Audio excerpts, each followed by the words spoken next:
On représente le média Même Info. Et donc la première question déjà pour vous présenter, c'est vous êtes claveciniste, chirurgien, diplômé de Polytechnique. Qu'est-ce qui a mal tourné pour que vous vous retrouviez député? Ouais, je me demande ce que ça va être un scientifique qu'un médecin raté. Du coup, je me suis dit qu'il fallait faire un autre truc encore pire. Non, mais je suis pas chirurgien, je suis radiologue. J'ai voulu être chirurgien pendant longtemps, donc j'ai fait la moitié de ma formation en chirurgie, puis j'ai changé d'avis parce que c'était une spécialité un peu plus geek, plus proche de l'innovation, l'informatique, et ça me plaisait beaucoup. Et surtout, ça me permettait d'être plus libre pour faire d'autres activités en même temps. Ok. Et aussi, on voulait savoir qu'est-ce qui a été le déclic entre le moment où vous étiez le député modèle, la REM, à votre Vous avec Ben Bassa. Oui. Ouais, non, mais elle était là un peu au mauvais endroit, au mauvais moment, parce que finalement, je trouve que c'est une femme charmante, superbe, ravissante et intelligente, et donc c'est juste que bon. Ouais, j'ai pas trop toléré par contre qu'elle s'attaque à Brigitte Macron, mais enfin c'est un peu déjà l'histoire ancienne tout ça, mais les gens ils ont compris. Et vous croyez que je vais les faire gerber les gens si je tourne comme ça tout le temps pendant l'interview? Non, c'est la vidéo stable donc. C'est dommage. Créer un effet. Déjà c'est bizarre avec le réseau derrière. J'aurais pu créer un effet. Bon, déjà il y a des renards ça. Un effet psychédélique. Du coup, on voulait savoir, après que Jean-Vincent Placé vous avez proposé un couscous, est-ce que vous voulez pas plutôt faire un octogone avec Stanislas Guérini? Oui, mais il y a un moment donné, quand on faisait la campagne pour la direction d'En Marche, un de nos collègues, là, Christophe Blanchet, qui est prof de Krav Maga, ancien bagarreur de rue un peu, on a fait un petit entraînement avec les 3 candidats. À l'époque, il y avait Persson, Guérini et moi. Je crois que personne s'en est pas mal tiré non plus. Moi, il y a des petites vidéos qu'on tournait où on s'entraîne dans le dojo de l'Assemblée. Le dojo que Benalla. Pardon. Et donc, mais en fait, la légende veut que Stanislas ait vomi. Du coup, j'ai dénoncé le truc qu'il fallait pas dire, maintenant on s'en fout. On voulait savoir, du coup, si devenir un mème avait changé votre vie politique. C'est assez drôle parce que c'est de voir sa tête partout avec des gens qui font des trucs drôles avec. Moi, je trouve ça je trouve ça bien, puis surtout que quand votre image vous échappe, en fait, ça révèle aussi des choses que vous êtes, et ça permet de se poser des questions, et ça permet même de surenchérir pour faire encore pire, mais encore pire des fois, c'est en fait encore mieux. Ouais. Alors, quels sont vos liens avec les communautés internet? Par exemple, est-ce que vous fréquentez le forum 1825 de jeuxvideo.com ou alors Reddit? En fait, les gens du forum, toujours les failles, ils se sont intéressés spontanément à ce que je faisais assez tôt, en fait, je pense.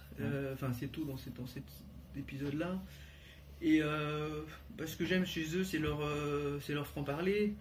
Alors des fois dans le dérapage ils poussent le crissement de pneus un peu plus loin que moi, mais déjà on n'a pas le même âge, c'est normal, et puis moi en tant que je suis obligé de jouer plus sur une ligne de crête, et quand eux des fois vont dans l'excel, ça a quand même une vertu, c'est-à-dire que ça permet de se moquer des mauvais débats où il y a beaucoup d'hypocrisie, des fois sur des causes nobles, comme justement le sexisme, l'homophobie, mais le fait de prendre le contre-pied des fois de gens qui jouent à être les plus moraux alors qu'ils ne le sont pas du tout, je trouve la démarche intéressante parce qu'il y a une démarche de second degré pour montrer que c'est pas la façon dont on doit aborder ce genre de questions. Et donc vous n'y êtes pas personnellement, des gens qui vous soutiennent y sont, mais... Non, aussi je suis sur leur page, j'ai lu les pages à mon propos sur le forum, et de toute façon j'interagis avec eux, avec d'autres gens, parce que la communauté s'est bien élargie en fait. Parce qu'il y a beaucoup de garçons qui jouent aux jeux vidéo, mais il y a moins de filles, il y en a quelques-unes, mais du coup, et puis après il y en a qu'on voit en IRL, parce qu'on a une communauté de gens qui sont aussi plus âgés, qui le sont moins. Et il y a des bars à Paris où les gens qui se reconnaissent de genre de communauté de jeux vidéo ils en fait se retrouvent, donc force reconnaître les gens, non, au contraire. Puis c'est des codes qui ne me sont pas étrangers, parce que finalement j'ai les mêmes on a tous développé les mêmes codes de connaissance des codes internet depuis Depuis que j'avais Internet avec mon modem, et puis qu'on avait AOL et MSN, et puis les choses n'ont pas beaucoup changé. Peut-être la façon d'interagir est différente à cause des plateformes, il suffit de s'adapter, mais le ton est assez similaire. Et du coup, vous pensez qu'il devrait y avoir quand même un minimum de règles ou laisser une liberté d'expression totale dans ces forums Mais il y a déjà des règles, c'est-à-dire que l'anonymat, il n'est pas complet. Les gens savent pertinemment que quand ils ont un compte anonyme, ils peuvent être retrouvés. Tout le monde le sait. Donc on utilise l'anonymat sur Internet, on le fait en responsabilité. C'est-à-dire qu'on sait que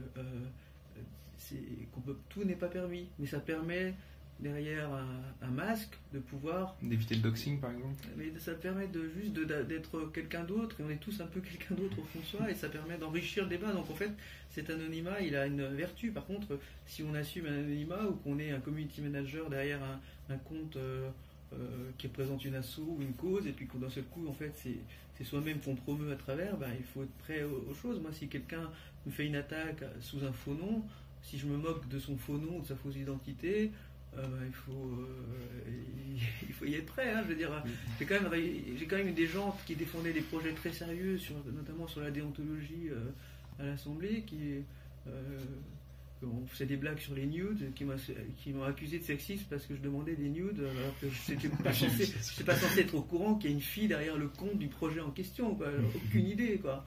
Donc non, en plus je m'en fous, c'était pas le sujet, mais ouais, c'est bien là qu'on montre que ça.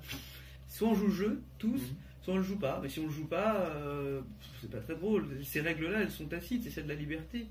Puis après, il y a des gens qui vont se cacher derrière d'autres types d'anonymat, cachés derrière plusieurs VPN, sur un compte qu'ils ont créé dans un endroit où personne ne peut retracer que c'est eux. Ça, c'est plus le même jeu. Mais il y a des degrés divers entre ça et le fait de savoir qu'on est derrière un compte anonyme où on peut être retrouvé. Donc je suis pas pour la censure. Et du coup, cette culture moderne, vous pensez qu'elle peut, en politique, ça ostracise, ou justement vous vous retrouvez mis en. Mais comme m'a dit un copain que j'ai croisé à la sortie de l'avion là avant-hier, qui est un type très bien, qui a une grosse réussite personnelle, qui est un monsieur très sérieux, il me dit mais t'as raison, le politiquement correct, on en crève en France.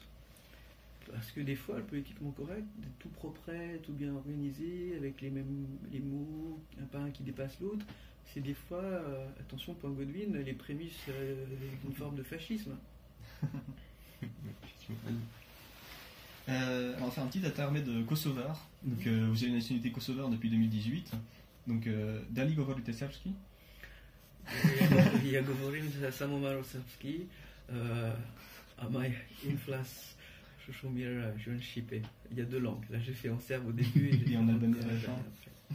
Ok, attends, j'ai pas un excellent niveau non plus. Donc... je parle un peu serbe, mais que je parle mieux albanais.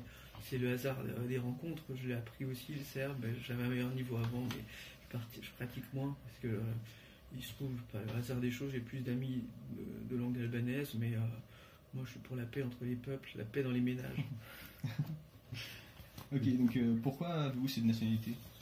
Parce que je m'y suis intéressé il y a longtemps à ce pays pour des causes humanitaires.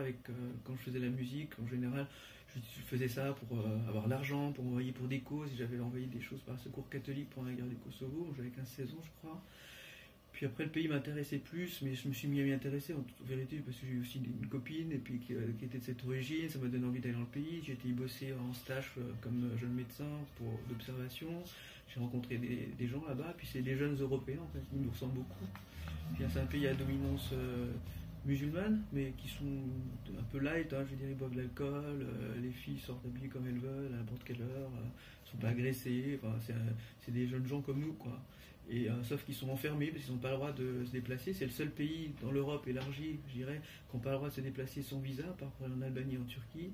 Et c'est très triste parce qu'il y a des taux de chômage importants, ils n'ont aucune possibilité très difficilement d'aller étudier à l'étranger, de revenir enrichir leur pays par leur savoir-faire.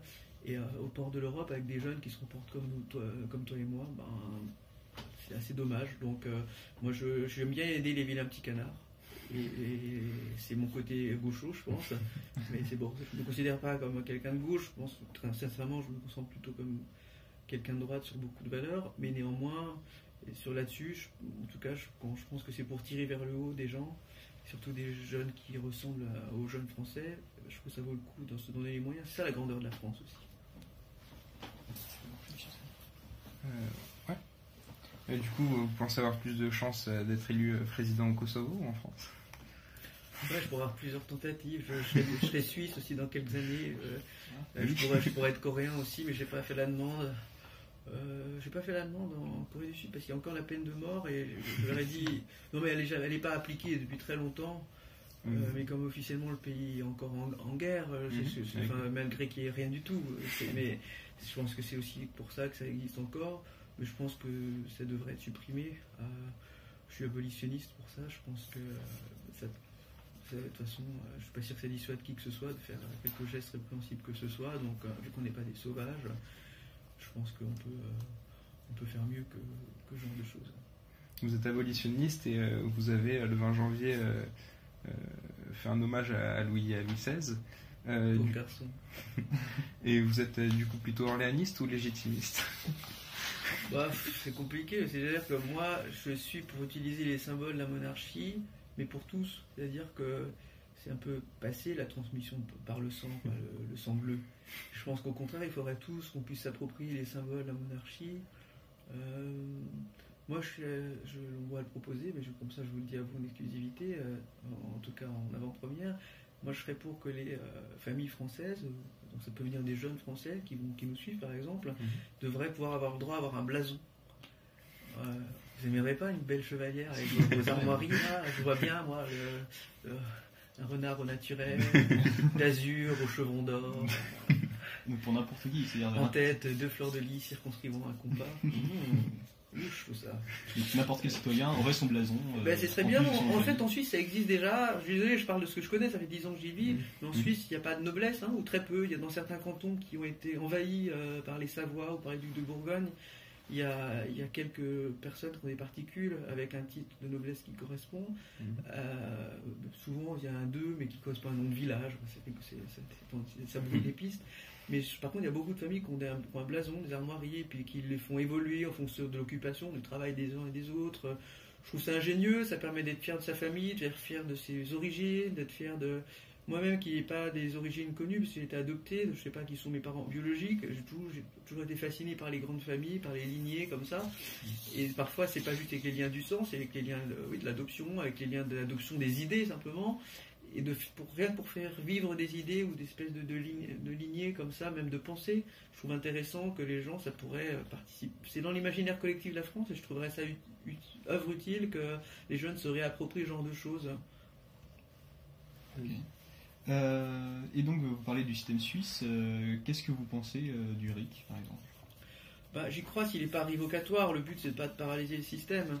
Le but de faire des initiatives populaires, c'est pour que le peuple ait toujours le droit de disposer de cette épée de Damoclès au-dessus de la tête des politiques pour dire si vous déconnez dans votre travail qui correspond à un exercice de la démocratie représentative, nous, avec la démocratie participative, on peut vous obliger à vous intéresser à un sujet que vous faites semblant vous faites exprès d'ignorer. Et donc, parfois, ça mène à des choses qui sont dérangeantes, mais la vérité, c'est qu'en Suisse, la plupart des initiatives dérangeantes, elles ne vont pas au bout, parce que vous avez plusieurs filtres, c'est-à-dire qu'après, ça passe par le Parlement, qui discute sur la viabilité de la proposition, la constitutionnalité est vérifiée, le gouvernement aussi travaille avec les 2 chambres du Parlement, et c'est plutôt cette communion entre ces différents systèmes qui fait qu'à la fin, on arrive, ça prend du temps, mais on arrive à quelque chose de relativement équilibré, d'intéressant. Ça permet, par exemple, en Suisse, de travailler sur la lutte contre la corruption dans les grandes entreprises. Et c'est une initiative qui vient d'un type de droite. Et donc c'est intéressant. On peut avoir... surtout, ça permet de prendre le pouls du peuple. Et moi, je crois vraiment qu'en fait, c'est possible parce que on dit toujours, c'est pas dans la culture française. D'accord, ok. Si on fait comme ça, on peut rien changer jamais. Moi, je pense qu'il faut faire des tests. Je fais des sondages sur Twitter souvent. Les gens, ils votent. Ils aiment bien faire ça. Ils font des pétitions, là, comme le truc écolo là, du flot. Bon, je n'aime pas trop la démarche, parce qu'elle est un peu particulière, en tout cas une mauvaise foi. Enfin, on s'engouffre dans une brèche pour attaquer ceux qui sont déjà affaiblis comme ça. Je vois pas l'intérêt. Mais par contre, ça veut dire que les gens, ils ont envie de signer des pétitions et que ça aboutisse. Donc, si l'État s'en saisit et propose ce même genre de démarche, on peut faire ça progressivement. On fait une expérience d'abord, sur un niveau local. Je ne sais pas s'il faut mettre des fontaines d'eau potable dans tel ou tel village, qu'est-ce que ça coûterait. Les gens ils vont réfléchir au débat, une sorte de débat national, un débat local sur le budget, est-ce que c'est viable, est-ce que c'est possible, est-ce que c'est pas possible. Puis progressivement, les gens vont s'éduquer eux-mêmes à travailler ensemble sur des objets locaux, puis départementaux, puis régionaux. Et puis, un jour, on reproduit ce même schéma plus régulièrement qu'un référendum. Le référendum, il est proposé par en haut aux citoyens. Là, ça vient du peuple qui collecte des signatures pour arriver à un moment donné à proposer au système politique un objet politique. Voilà, donc ça, je pense qu'avec le temps, on peut faire en sorte que les gens sont très responsables pour pas être toujours en train de dire non quand ils répondent à une question, mais pour être constructifs. Les Français ne sont pas plus bêtes que les Suisses. Et ça existe dans d'autres systèmes. C'est en partie permis par la Constitution, mais pas assez. Je pense qu'aujourd'hui, il faudrait que... Moi, si j'étais le président, je poserais les couilles sur la table, boum, et puis je dirais, on change les institutions et on permet ce genre de choses notamment. Il y a plein de choses à faire, mais ça fait partie des choses auxquelles je crois. Et vous pensez du coup que le grand débat national, ça une manière de fonctionner pour interroger les Français? Moi, j'y crois pas.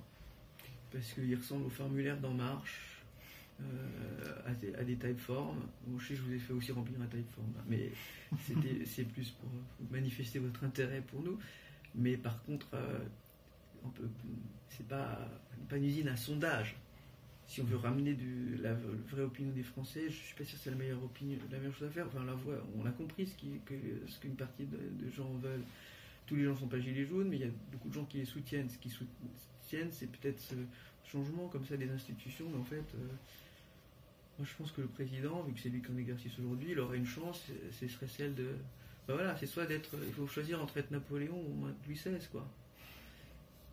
Et quand je dis vraiment, c'est pour dire c'est le moment peut-être d'être dans l'histoire et de faire quelque chose qui va changer un système qui s'est essoufflé. C'est délicat, ça peut être qui tout double. Des fois, ça fait partie de la prise de risque à accepter si on veut faire quelque chose de bien pour son pays. Sinon, je le ferai moi. Et selon vous, qu'est-ce qu'une dictature? C'est quelque chose où une seule personne et son entourage décident pour les autres. Parfois, c'est bien masqué, ça a l'air d'être une démocratie, et parfois, c'est extrêmement grossier, et on sait que c'est comme ça parce que vous avez des répressions dans le sang pour les gens qui ne sont pas d'accord avec vous. Mais ça s'immisce parfois en commençant par, justement, une espèce de pensée unique. Quand la tête dépasse, on ne la laisse pas dépasser. C'est pas la vision que je me fais de la France, mais si c'est comme ça qu'elle devient, c'est inquiétant. Sur RMC, vous avez parlé de libéralisation. Vous parlez plutôt de la parole, des représentants ou d'économie? En fait, c'est un mot difficile, libéral, parce que ça implique plein de choses qui viennent avec. Certains pensent à un espèce de machin qui est un peu la loi de la jungle, qui fait que les plus faibles n'y arrivent pas. Pas complètement faux, du reste. Mais ce que j'aime, moi, dans la liberté, et c'est ce à quoi je pense quand je dis libéral, c'est que les gens peuvent être créatifs, penser à créer des boulots entre les boulots qui leur sont proposés, penser à un avenir qui est un autre avenir que de remplacer quelqu'un ou d'envier sa position. C'est penser à toujours faire quelque chose de mieux. Parfois, on fait des choses qui sont déjà faites dans le passé sans qu'on le sache, mais c'est comme ça. Il y a des cycles dans la vie humaine, mais c'est par ces cycles qu'il y a un réel progrès. Et c'est se retrousser les manches et être capable de... Bon, il y a ma chemise en dessous, donc j'y arrive pas. Et donc, c'est d'être capable de pouvoir faire cet effort, de changer les choses pour soi, d'abord, et pour les autres. Donc, mais par contre, non... C'est vrai qu'un système très... Les inconvénients d'un système libéral, c'est que comme... une culture qui ne se repose que sur l'économie, elle va vendre le même modèle de l'économie partout. Donc si elle se résume qu'à ça, elle va vendre la même histoire partout dans n'importe quel pays. Ce qui donne peur aux gens parce qu'ils ont l'impression qu'il correspond à leur repère, celle d'être français par exemple, leur échappe parce que ça ressemble à la même chose qu'ailleurs. Et c'est ça dont ils n'ont pas envie d'être dépossédés. Et en cela, c'est vrai que si ça peut être dommageable pour l'identité et la cohésion, Et d'autre côté, ça fait peur aussi. De l'autre côté, pourquoi? Parce que si on pense que ça se résume qu'à ça, la vie, et pas à la transmission de certaines valeurs, notamment d'entraide, finalement on résume au système économique, et dans le système économique, il y en a qui arrivent en mieux que d'autres, parce qu'il y en a qui ont été plus préparés que d'autres, il y en a qui ont bénéficié d'une meilleure éducation que d'autres, il y en a, n'ayons pas peur de dire, qui ont eu peut-être un patrimoine génétique meilleur que d'autres. C'est aussi une réalité, c'est un mélange entre l'environnement et nos capacités innées. C'est un peu des deux, c'est toujours complexe, quelle est la part la plus importante que l'autre. Moi je pars du principe que la part de l'environnement elle est quand même très importante, et quelqu'un de pas bon mais qui est mieux exposé, il pourra aller plus loin que s'il a été pas à la base mal prédestiné peut-être génétiquement, et en plus pas bien accompagné. Donc ça va permettre, si quelqu'un est bien accompagné, d'aller plus loin. Mais à la fin, c'est vrai que si le but c'est d'être tout au haut de la pyramide et de penser que comme ça, il y aura des déçus, parce que tout le monde ne peut pas y arriver. Mais trouver sa place dans la société, y compris dans un modèle libre, c'est pas forcément de vouloir être en haut d'une pyramide. Il y a plein de pyramides différentes, chacun voit sa pyramide à sa porte. J'arrête les pyramides et ils vont avoir peur.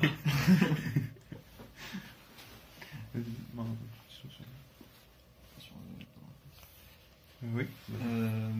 Et on a vu que vous avez essayé de proposer un amendement récemment qui était rejeté par une commission comme ça. Donc, quelle est votre opinion sur le parlementarisme actuellement? Non, mais en fait, je l'ai redéterré exprès parce que j'ai lu cet article du Monde qui disait que la déontologue actuellement en poste voulait plus de poids. Je la comprends. Il y a en effet des zones entre guillemets pas sombres.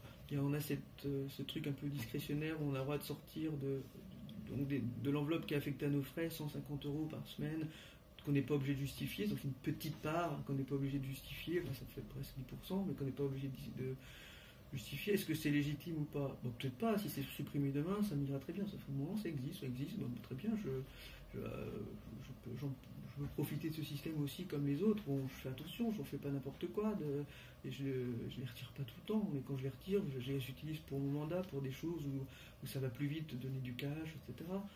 Pas pour des choses bizarres, pour payer un truc au resto, je sais pas quoi, ou un objet où vous n'avez pas le temps de courir, bref. Mais il y a des zones d'ombre, c'est possible. Mais il y en a beaucoup moins, parce qu'il ne faut pas oublier qu'on a voté une loi confiance qui n'était pas mauvaise. Il y a beaucoup de choses où les privilèges en fait, des parlementaires ont été supprimés. Mais c'est pas assez pendant l'été, personne n'était au courant. Le timing était mauvais, mais je pense que la loi était assez bien intéressante. Mais moi, c'est intéressant. J'avais proposé plus de rôle à la déontologue parce qu'elle est à temps partiel, elle n'a pas droit de regard sur plein de choses. Moi, je proposais qu'il y ait une vraie déontologue à temps plein, etc. Mon amendement était passé, il était accepté des deux côtés, par les deux chambres, et par magie, sur le dernier passage, c'est ce qui se passe après les lectures d'un texte, qu'on appelle une commission mixte paritaire avec des députés et des sénateurs, quelques-uns qui décident des petites dernières touches à donner au projet de loi. Sur ces petites dernières touches, par magie, mon amendement avait disparu. Et aujourd'hui, on s'émeut qu'il faudrait que la déontologue ait plus de pouvoir. J'avais donné ces conditions. Elles étaient obtenues, tout le monde était d'accord. Et une obscure commission faite de quelques collègues a décidé que ce qui avait été voté en hémicycle dans les deux chambres devait disparaître. Donc, voilà, c'est intéressant. Ça me fait dire encore plus qu'il faut plus de pouvoir parlementaire aujourd'hui, parce que le pouvoir parlementaire, c'est indirectement le pouvoir du peuple, et c'est moins indirectement que le pouvoir de l'exécutif. C'est plus aux prises avec la réalité des concitoyens. Donc, c'est juste un exemple qui vous montre pourquoi je suis des fois dégoûté et moi, mon rôle qui me plaît le plus, c'est ce que je fais en diplomatie parlementaire, parce que je me sens plus utile que d'être là en tant que chambre d'enregistrement de projets de loi qui ne sont pas décidés par moi, mais par l'exécutif, où j'ai très peu de marge finalement pour le faire changer. Je l'ai vu à plusieurs reprises, c'est décevant. Franchement, c'est décevant. Donc vous vous dites, qu'est-ce que je fais de plus utile entre être là pour lever la main et dire oui ou non à chaque fois que j'essaie de faire un truc un peu différent, il finit sur pas se faire casser. Donc j'essaie de faire quelque chose là où je me sens plus utile. Donc dans ce que je fais sur les dossiers internationaux, par exemple, ou pour la société française en ce moment, en essayant de faire changer des choses. J'ai vu que vous alliez vous présenter pour la mairie de Paris. Non, mais je lâche des petits bons comme ça pour voir ce qui se passe. Vous attendez juste des réactions pour voir si... J'ai lâché un micro par là, un micro par là. Je regarde ce que les gens disent. Je sais pas, c'est pas mal Paris, tiens. La maire de Paris, ça a l'air sympa, ça. Je vais mettre des trottinettes encore plus partout, c'est encore plus le merdier. Je mettrai des monoroues aussi. Non, mais on livrait tous ces vélos inutiles pour mettre des trottinettes électriques. Non, mais ouais, ça peut être intéressant. C'est une belle ville, hein. Mais il faut la déboboiser un petit peu, quoi. Elle est très sympa. Elle a un passé riche, une vie contemporaine aussi riche, mais des fois, je sais pas, ces deux mondes sont un peu tiraillés les uns contre les autres. Moi, j'aime bien faire des choses pour la réconciliation des peuples, et ça peut être un bon laboratoire pour le faire au niveau de la capitale, puisque les gens sont attachés à la capitale en France. C'est pas inutile de penser que faire changer les choses d'abord dans la capitale, c'est une façon de donner l'exemple. Peut-être pour qu'elle ressemble plus à la province. Bah, merci beaucoup donc pour cette interview pour Même Info. C'est vrai. Ouais. Les statuts du parti politique JSF viennent d'être officiellement acceptés par la préfecture de police. Bah, excellent timing. Bravo. Toutou.